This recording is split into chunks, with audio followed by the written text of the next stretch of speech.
Hello everyone. তো সকাল সকালে কনকনে শীতের মধ্যে আমি উঠে চলে গেলাম টিউশন পড়াতে, এবং টিউশন পড়াতে গিয়ে এই বাচ্চাগুলোকে আধুম মারে আমি এদের ভবিষ্যৎ নষ্ট করে চলে আসলাম বাড়ি। এবং বাড়ি এসে তোমার স্নান করে খেয়ে দিয়ে আমি বেরিয়ে পড়লাম কলেজ যাওয়ার উদ্দেশ্যে। এবং রোডের সামনে গিয়ে কি বলবো, একটাও টোটো নেই। কিছুক্ষণ দাঁড়িয়ে থাকার পর আমি একটা টোটো পেয়ে গেলাম, এবং সেই এরোপ্লেনে করে আমি চলে গেলাম হচ্ছে হলো বাস ধরার জন্য।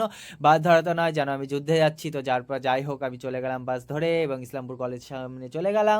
এবং কলেজে গিয়ে আমি দেখতে পেলাম যে আজকে কলেজটার সামনে একটু বেশ ফাঁকা, এবং ভেতরে গিয়ে দেখতে পেলাম আমি এনসিসি গ্রুপে ওরা কি যেন বের করে কি ধুলাই মাজাই করছিল। এবং তারপর আমি ক্লাসের ভেতরে চলে গেলাম, এবং ক্লাসের ভেতরে আমি গিয়ে দেখলাম ক্লাসের ভেতরে জায়গা নেই, আমাকে কেউ বসতে দিচ্ছে না। যেহেতু আমার কলেজে বেশি বন্ধু বান্ধব নেই, মারপিট করে আমি কোনো একটা জায়গায় বসে গেলাম।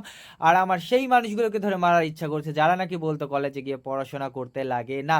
ভাই তোরা কারা, তোরা আমার সামনে আয়। তো যাই হোক, ক্লাস করে নিলাম, এবং ক্লাস করার পরে আমি আজকে প্রথম গিয়েছিলাম জিওগ্রাফি ডিপার্টমেন্টের জিওগ্রাফি ক্লাসে। যেহেতু আমি পলিটিক্যাল সায়েন্স ডিপার্টমেন্ট, তো আমি কোনোদিনও জিওগ্রাফি ডিপার্টমেন্টের ক্লাসে যাইনি।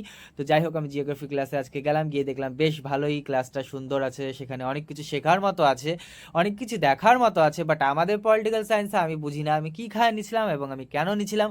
যাই হোক, দেখার পরে কলেজের সামনে বেরিয়ে গেলাম, এবং ক্যাম্পাসে গিয়ে দেখি এখানটায় একদল গরু জমা হয়েছে, এবং সেই গরুগুলোকে দেখতে দেখতে আমি চলে গেলাম বাস স্ট্যান্ডে, এবং সেখানে